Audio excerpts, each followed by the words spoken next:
presentation loaded up?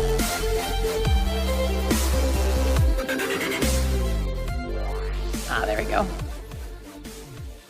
Hi, good afternoon. We are in a time of unprecedented transformation.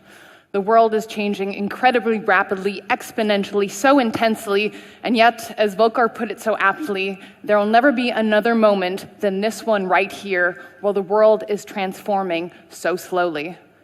The fourth industrial revolution will change not only what we do, but it'll change who we are. It'll affect our identity, our sense of ownership, how we think about privacy, our consumption patterns. It will change the boundaries between work and how we play. It'll change the way we develop our careers, how we cultivate our skills, how we meet people, how we nurture relationships. And put simply, the fourth industrial revolution is the growing convergence and ubiquity of the digital, physical, and biological technologies. It is so qualitatively different and more powerful than anything that we've ever experienced. It's really going to change who we are and what it means to be human. This stuff goes far beyond any previous advances, and really, we've only just begun to understand what are the implications. So what is the 4IR? We can understand it in three simple modes. So first, it's the emerging industrial technologies. So a lot of the things we've been talking about today with AI and blockchain and 5G. It's also a societal transformation. These technologies are only developed and only operate within a system of people. It's how we engage with it, how we change our time, how we change our societies, how we define our communities. It's also a systematic change. It's going to change the entire way in which everything evolves with one another. If you have a self-driving vehicle out in the streets of Lisbon, it's not that you just put the car out there and it's all the technologies inside. It's the sensors on the road that interact with the car. It's the legislation that enables it to be on the road in the first place. Do you need a driver behind the wheel? All of these questions operate within a system, and so we can't just think about any one technology that's going to bring the 4IR. So if you remember one thing from the talk that I'm giving in the next 15 to 20 minutes that we're spending together, it is this. The world is experiencing a momentous change.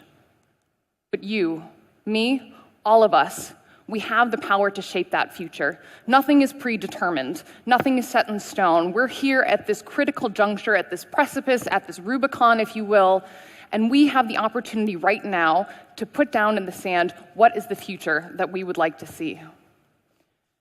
And so as a quote here by a Norwegian political scientist that I quite like, technology is a useful servant but a dangerous master.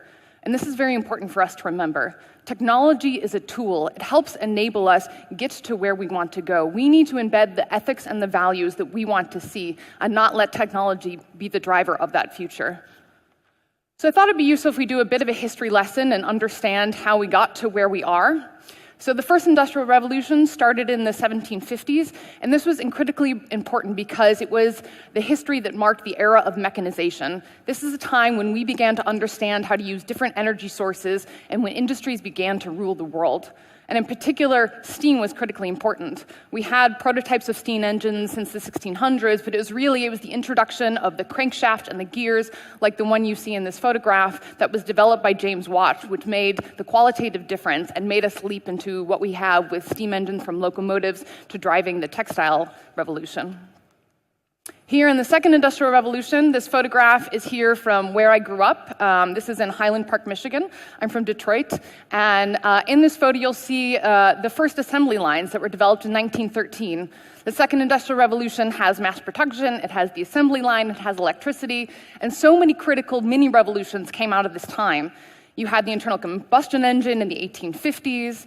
Alexander Graham Bell invented the telephone in 1876, which started the communication revolution.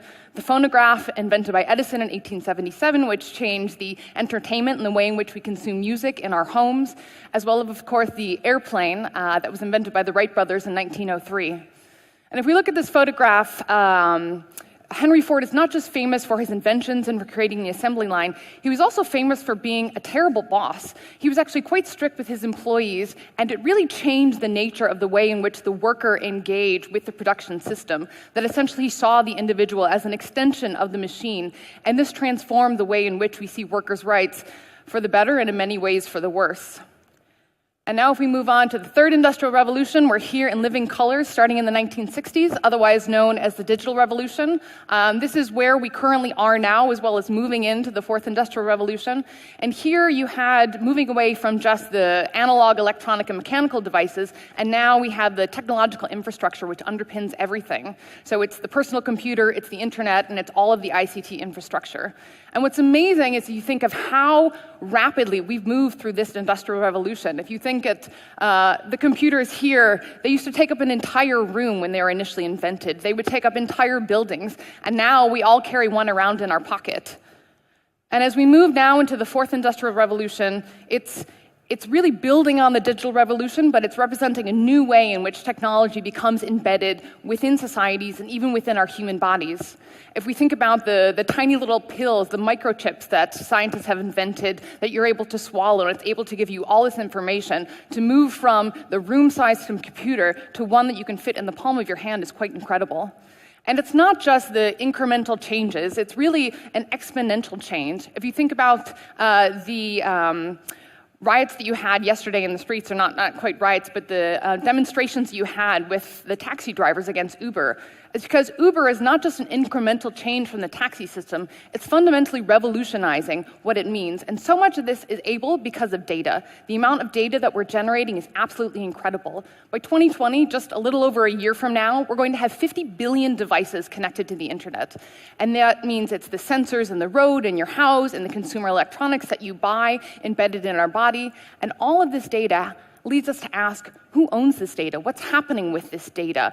Do you know your rights of what data that you're actually sharing, and do you want to? And as we move into the future and the massive amounts that we're all going to generate, how do we understand these questions, and how do we answer these questions? And if we think about how blisteringly fast we're moving, it's more so than any time in human history. Yes, each generation experiences a great change from when you're a small child to when you're at the end of your life. But here, if we think about these lovely ladies in this photograph, when we moved from the hand loom to the mechanized loom, it was a huge transformation. It freed up so much time from women having to be trained to not only create the clothing, but then to mend the clothing. If we think of how would they deal if we put them in today's society? How would they be able to absorb and accommodate the new modernity while also embracing these traditional values? Well, while that might look a little bit silly, it's not too different than where we are right now. We're just moving so fast, and we're distracted by all of the new gadgets and the new toys that we're not always asking ourselves the right questions about what does this all mean, and are we moving in the direction where we want to go? Now we have sort of two visions that I don't think are particularly helpful in our public discourse. One, we have the techtopia, where technology is going to solve all of our problems, and if we haven't solved it yet, it's because we haven't invented it yet. And then we have techmageddon, where the robots are coming for your jobs, they're coming for your children, they're coming for your wives. And really, of course, the truth is, it's somewhere in between. If we think about the technologies like Bitcoin, for example, I'm sure many of you are familiar. It's a cryptocurrency, a form of electronic cash. And what's amazing about it is that it's not tied to any one institution, no single government, that it's a digital decentralized network of peer-to-peer sharing. It makes it quite democratic. I was just speaking with Gabby, who you'll meet a little bit later, from Venezuela, who said this is taking off in her country, and you can understand why.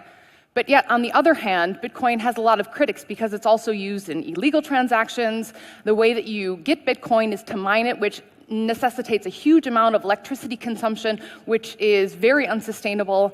And then as well, the price volatility. A lot of people think that we're in a Bitcoin bubble, and because it's not backed by any one government or any one institution, there's not going to be any Fed or central bank who are going to go in to save it should it fall dramatically. Then we have Crispr. I'm sure many of you are familiar with this. It's a simple yet very powerful technology that's been developed over the last few years. And what it is it's essentially an enzyme. It's a Cas9 protein that goes in and acts like little molecular scissors. It's able to go in and to modify the genes in the ways that we're expressed. This is incredibly powerful to think about how we can eradicate different genetic diseases and think about the ways in which it could be used in humans and animals and crops. If we think about the ways in which we might be able to snip out the vulnerable part of a wheat crop to make sure that it's resistant to diseases, we could potentially feed the world. On the other hand, we can imagine a not too distant future where an expecting mother goes into the geneticist and says, I would like you to not only ensure that my baby doesn't have this genetic disease, but I would like him to have blonde hair and blue eyes, and please snip out the gene for fatness and for baldness and for shortness. And we could imagine that not only will this exacerbate the haves and the have-nots, because those who can afford it will be the ones who have access to this, but we also don't know what this is going to mean in 30, 50, 80 years down the line, that this technology has only begun to be tested and to be rolled out. And then, of course, we have autonomous vehicles. Some of you may remember in March of this year, there was a fatal crash in Arizona where an Uber self-driving car accidentally hit and killed a woman. And the analysis afterwards saw that actually the car saw the woman, but because of the algorithms that were programmed into it, hit her anyways. And while that's an incredibly unfortunate story, machines are actually much better than humans at making these decisions. Computers don't have a bad day. Computers didn't just have a fight with their partner or had a long day at work. A computer didn't just have 2 beers at the bar or is bending down to change its music. It's able to make precise decisions based upon all the algorithm at a split second.